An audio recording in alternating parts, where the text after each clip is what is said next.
the bike roast or boast. We've changed the branding a little bit on that, thanks to some of the comments, and it now rhymes, which is great. And we have now, producer Logan came through, Valentino Rossi on the altar, the pearly gates, in front of a beautiful, wretched chopper bike. But producer Logan, I told this to you in our meeting earlier today, and I will tell it to you once again. Why is Rossi not in his proper race suit? Why is he in his BMW touring car racing outfit instead of his proper Dainese race suit from back in the day? Shame on you. This must be updated immediately, but we're getting close to our Lord and Savior here. So let's check out people's motorcycles. All right, Mr. Sir Pancakes on Discord. He says, this is my 2003 YZF600R Thundercat. This cat is my 5th or 6th bike in the last 2 years. This one has hands down been my favorite. Fresh rebuild with all beefed up internals. I put around 800 to 1,200 miles a month on it. The bike handles exceptionally well in corners and just wants to eat them up. The ride experience is smooth all the time, every time. Fully adjustable suspension front to back has never left me wanting to feel more out of the bike, and as I can go in and change it up if I want a different riding experience for the day. Let's take a look here. Now, I gotta tell you, I know these are good bikes. I've known 2 guys who have actually had one of these, and I know that they're good bikes, but I'm gonna be so for real with you, man. I think it's ugly. And chat, back me up here. Do you think this bike is beautiful, or do you think it is ugly? Because I do think that this poor bike, unfortunately, is a little ugly. This bike, to me, for some reason, screams early 2000s more than hardly any other bike. It looks like a Cyclops with like a sad little face on it, wearing like a cloak. The vibe of the Thundercat was always weird to me, and it was also weird that they sold this bike alongside the R6 back in the day. They had both of them on the showroom floors at the one time. Yeah, Alex says it looks like a one-eyed ogre. Looks like a scooter. It's a little regrettable in the looks department. However, I know it's a really good motorcycle because I hear this all the time from people who actually own this bike. They really like it. And I tell you guys all the time, I'm like, early 2000s, 4-cylinder bikes from Japan. They're awesome. They're all good. Just get whatever one you can. And this gentleman has done that. He's proven us all wrong here. And it does, I will say, it does look clean. It does look like you take care of it. It doesn't look wretched. I like the way it's looking here. And it's a great bike. It makes the right sound. It goes great, handles well, has the proper frame, has the proper geometry. It just looks a little strange, right? I mean, it's a little strange. But it can be cool, right? I think ergonomically, look how high up these bars are, man. Like, they're all the way up here. The seat's right there. I think it's a comfortable ride. I think I got to do a ride and review on some of these early 2000s bikes, man. We have not done a proper retro review on the channel in a while. All right, next bike. That's 7 dude on Discord. My 2023 Triumph Rocket 3R. Oof. I love the Rocket 3. I just got it this year. Currently has just under 2,500 miles, with the last 300 miles with the ECU allowing 100% throttle opening. It's affecting my rear tire. It's also my first motorcycle. There is no way that the Rocket 3 is your first motorcycle. I think you're being facetious, just like you're talking about your rear tire. Okay, Rocket 3 is just, oh my God, I love this motorcycle. If I were ever to get a cruiser, it would be a Rocket 3. Absolutely no doubt in my mind. It's my favorite big-ass cruiser I've ever tested because it does something fun and weird and different. And I think it's just so much fun to ride. I really fell in love with it. I thought it was so cool. And it's super unique, man. 160 foot-pounds of torque. It gives you Turbo Hayabusa energy. This front tire right here is a 160. This has an SV650 tire in the front. It is absolutely bonkers what this bike can do. It turns the world underneath it. And yeah, the rear tire, of course, is getting rounded out because you're opening 160 foot-pounds of torque on this beast. Now, the one thing that does suck about the Rocket 3 is it's very much like a no-touch kind of bike. You really cannot, I mean, I know some people work on them, but like they're so heavy, they're so big, they're kind of weird.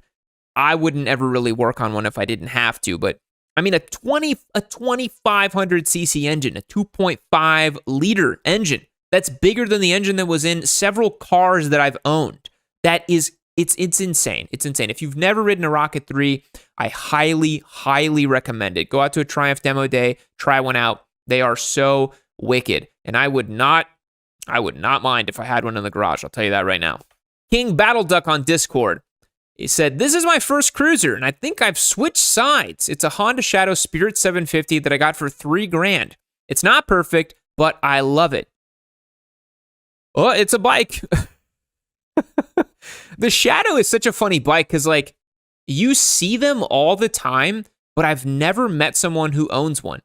I don't know who owns a Shadow. I've never met anybody who has one, but I've seen them all over the place. And yes, they're a little pedestrian, and they're kind of like a Me Too cruiser. It was kind of when Honda was, kind of trying to be a Sportster, but not really because it's liquid cooled. You see that big radiator right there. This one's in pretty good nick. Love the American flag just rolling in the back. Love that. A Patriot. What are these ginormous, like, are you going to go hit up are you going to grind something with these things? These look like BMX pedals that you would jump on the side of like a curb and just grind stuff down a handrail or something like that. Yeah, the Honda Shadow, I think, for $3,000, well done. This is a very clean motorcycle for $3,000. And I tell you guys a lot. I'm like, dude, just get a $3,000 motorcycle, call it a day, just learn, get started, all that. But I think you mentioned that it's your first cruiser and you switch sides. Okay, so it's not that it's your first motorcycle, but it's your first cruiser. And yeah, for some people it works. I think, there's stuff with a little bit more character, so to speak. Jonathan says that off-duty police officers get these. That's funny. So yeah, I won't clown on it too hard. I love that you're out there having fun, but Honda Shadow, it's okay. All right, Crazy Cosmo on Discord. 2014 Ducati Diavel Strada Touring, purchased for $8,500 at 5.5K miles. Now that's a pretty good deal. Painted muffler, multiple parts delete, budget, bar end mirrors, Nelson rig tailbag, needs nothing else. Oof. Now, the Diavel is a weird bike. We can all agree. And the one back in the day, what I want to point out with this bike to you is that it has almost foot underneath you controls like a Monster or something like that. But in typical Ducati fashion, it's a little bit more muscly, a little bit more beefy. And I never really understood what the Ducati Diavel was supposed to be, this original one. It wasn't really a muscle cruiser. It wasn't really a sport bike.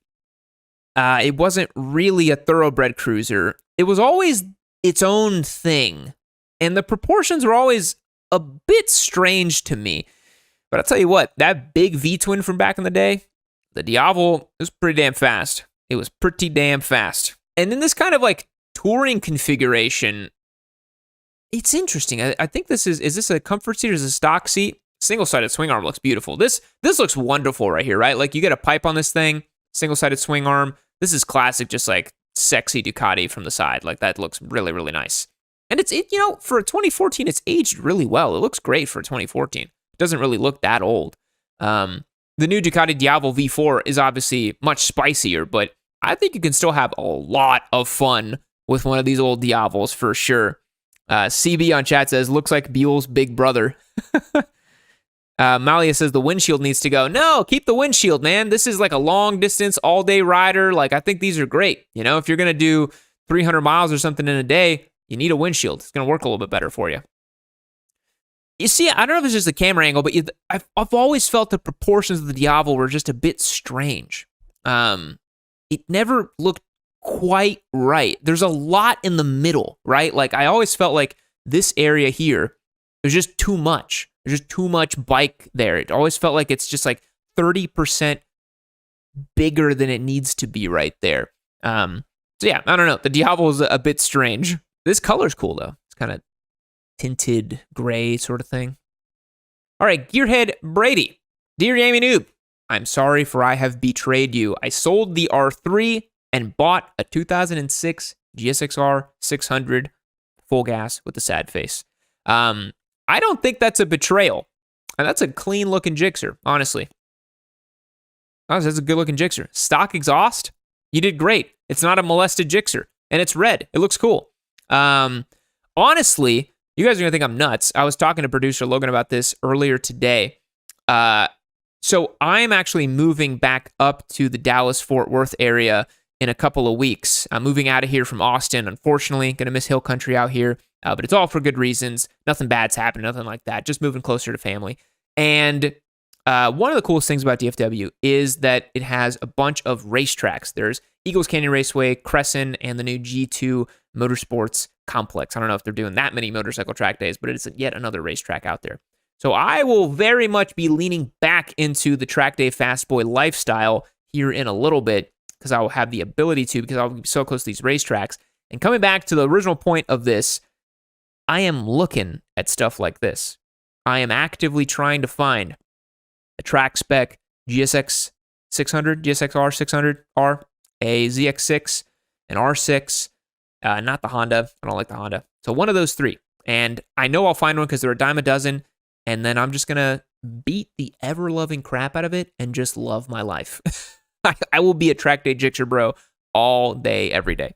So I do have a bit of a soft spot for the 600 class Japanese bike. Look at my boy looking good at the track, enjoying himself, having fun. You have not betrayed me. You have honored the Yammie Noob lore here. You started with an R3, went to a Gixxer, went on track. This is what we all should be doing, folks. This guy's living the dream. Look at this. You see this? This is what you should all aspire to be. This is incredible. I love it. Hey folks, I hope you're enjoying this Yammie Noob live stream clip. Remember, every Wednesday at 6 p.m. Central, right here on YouTube, I do the streams. If you want a chance to participate in the live streams, head over to yammie-noob.co and become a member. You'll get access to our Discord server, automatic entries to win our giveaway motorcycles, and access to our newsletter as well. It's a great way to support the show. It's like a bike night that never ends over there. It's a lot of fun, and I'm on there all the time. Join as a member on yammie-noob.co and support the show. Donald here said, "You were amazing. You literally got my girlfriend interested in riding, so I gave her my old bike." Well, guess what? She's my girlfriend now. I'm just kidding. That's great. No friction zone. Isn't he in jail? I think you're talking about Gixxer Bra. He is not in jail. He is free. Froyo_O on Discord.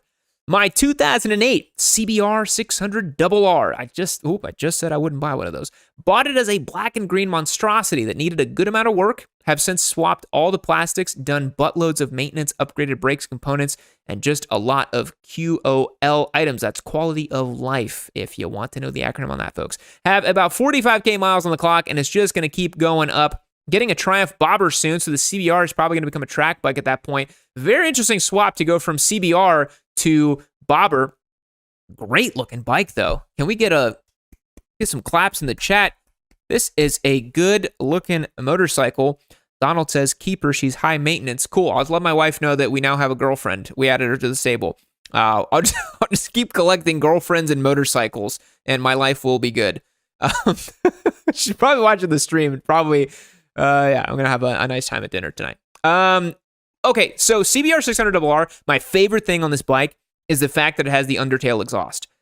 Super cool feature on this bike. None of the other 600 class bikes had this at this point because they all went to the under engine exhaust mount that's more centralized for mass. This is not particularly the best exhaust system in terms of weight distribution for the bike, but it looks really freaking cool, right? Like, I just imagine it spitting flames out the back. And the old Daytona 675 from the mid-2000s had this too, and it's just, yeah. Oh boy, I think this is what it was originally, right? It said, bought it as a black and green monstrosity. I think this is when he bought it, because this is a bit of a monstrosity, and hope he fixed it. So, yeah, nice to see the CBR 600 living a good life there. Hayden asks here on chat, how do I join the Discord? Go to yammie-noob.co and become a member. That's the best way. You join the Discord, and that's good stuff right there. Rowdy on Discord. Here's mine, 23 Suzuki GSX-8S. I've always felt like that model was hard to say. Puig, who knows? Touring naked new generation windscreen. Puig, 3.0 extendable foldable levers. Puig, hyper naked mirrors. Touch. No. Boys, you got the touch pipe. Boys, we know what to say about the touch pipe, right? Come on. Back me up here. It's a meme on Discord, But I've talked about it before, I think public on the channel. If you get a Toche pipe, you're persona non grata to me. You're dead to me. Toche razor tip, full exhaust running DB killer. No Toche, says Alex, and I agree. No Toche. No Toche. Toche. The reason I say no Toche pipe is because they are full of garbage. They put on their website fake research about their pipes, and it's like, if you literally go to the website, it looks like the jankiest, not real motorcycle exhaust company ever. They are like Temu race parts for your bike. They are not good. They are very low quality. I'm not a fan of the Toche pipes. I'm just going to say, it's not a fan. Not a fan. Now, this GSX-8S is looking pretty good. I actually really like this colorway on this bike. I think it looks good. He's got the windshield looking nice. And these are, we had the GSX-8R for a long time here on the channel. They're very well-rounded bikes. They work really well. Suzuki did their homework. They took their time and actually ended up being a very good motorcycle. Lemmy Winks on Discord. 017 FZ-10. 16K miles. I've put 3,500 miles on it since buying it in June. First road legal bike after racing motocross, enduro, riding single track my whole life. Yet another Alpha Chad, Giga Squid, started off young, can graduate to the leader bike category immediately. Okay, paid $8,500 from the original owner. Oxford heated grips. Ooh, a man of culture. Two-wheel Dyno Works tune, up and down quick shifter. Full exhaust with various Chinesium carbon mufflers depending on track and street. R1 rear sprocket, seat concept seat, bar and mirrors, and a tail tidy. In my opinion, excellent value for the price for very little maintenance needed. Cheers from another Logan. Now, that's a good-looking bike. Honestly, I think this generation MT-10 looks better than the current one with the little weird blobby goggle things. They've always had the weird goggles. This one really looks like a transformer, which, God, if they just made a good-looking MT-10, I would be so tempted to get one, but they don't. They refuse to make a good-looking one, so I can't get it. Now, this one is set up very nicely. These are some cinematic, beautiful shots. Wow. And near some beautiful water and some cliffside here. Like, this guy's living life. Whatever you're doing it right. I think this motorcycle, the MT-10 specifically, with these kind of quality of life upgrades, the comfort seat, some of the other stuff, the heated grips, it all of a sudden becomes a much more versatile monster bike, right? Like, because it's a monster bike. The MT-10 makes a ton of power. It's a ton of fun to ride. But you just do a little bit to it, and it becomes a really good bike. And yeah, this one, it looks really clean for, what did you say you got it for, $8,500, something like that? It looks great. Yeah, Malamoto says so mean looking. Yeah, it's a mean looking bike. And the sound, when you start it up, it backs it up, which is so awesome. Yeah, I'm a big fan of the MT-10 here. Two-wheeled Capo on Discord, one of our premier members. So I'll tell you guys a quick story about this guy. I met this user, this wonderful gentleman, back in 2021 at the Revzilla Get On Moto Fest. He came up, just a fan of the channel. He's like, hey man, I love your work, blah, blah, blah. We got to talking. And then I was like, dude, you should join the Discord. He was like, oh, what? I was like, yeah, dude, join the Discord. I'm telling you, you're not going to regret it. It's a great time. It's going to be awesome. Do it. And he had a CB500 at the time, a little Honda CB500R, CBX500X, something like that. Within like a year of him joining the Discord, he got a ZX6, started tracking it, started getting faster, started meeting up with me at Eagles Canyon Raceway. We ran a couple laps together. He started getting so much knowledge about how to ride motorcycles and stuff, then graduated to the MT-10. You guys are going to see here in a little bit. So look, all I'm saying is this guy joined the Discord and his life got infinitely better motorcycle-wise. He started getting 600s and MT-10s and learning how to do wheelies and riding super fast on track.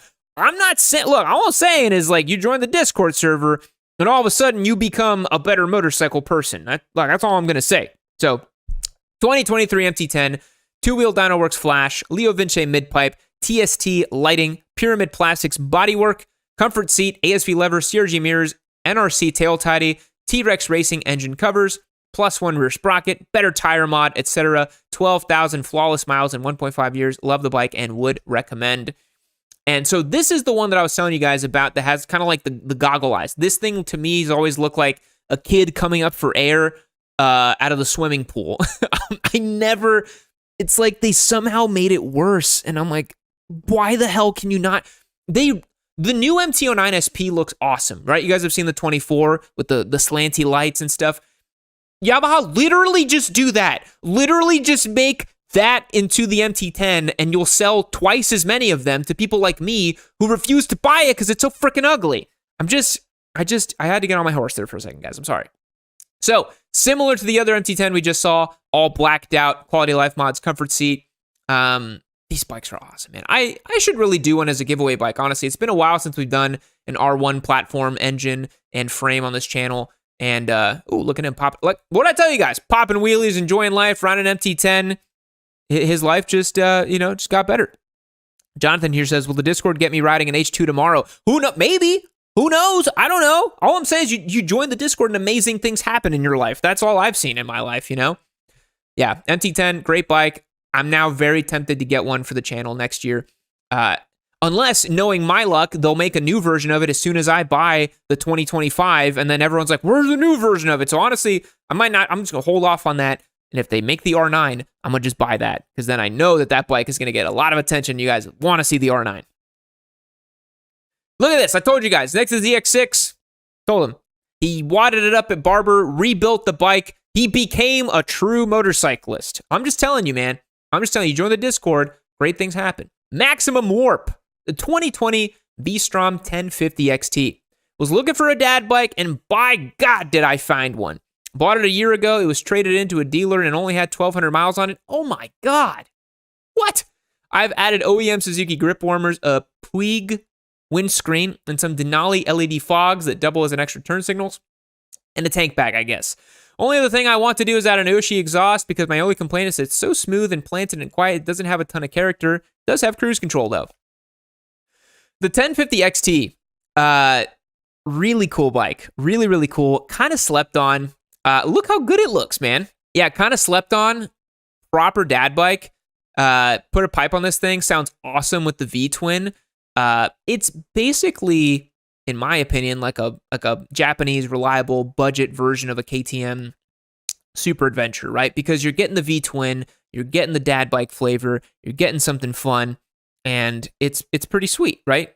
I think this bike has a lot going for it, and especially if you got it with 1,200 miles straight into the dealership. Oh man, this is deal of a lifetime. The only way it could have been better is if you'd bought it privately from the guy, because you would have got an even better deal on it. I bet you bought this thing for under $9,000 probably, and that's a heck of a bike. Well, you made it to the end of the video, and this RS457, what's that? It wants me to tell you to keep watching Yammie Noob. Click that video right over here and keep gathering all the motorcycle knowledge that you need to become the best rider you can possibly be. But it also wants me to tell you to go to YammieNoob.co and get signed up to win this amazing motorcycle. So do that and keep watching the show.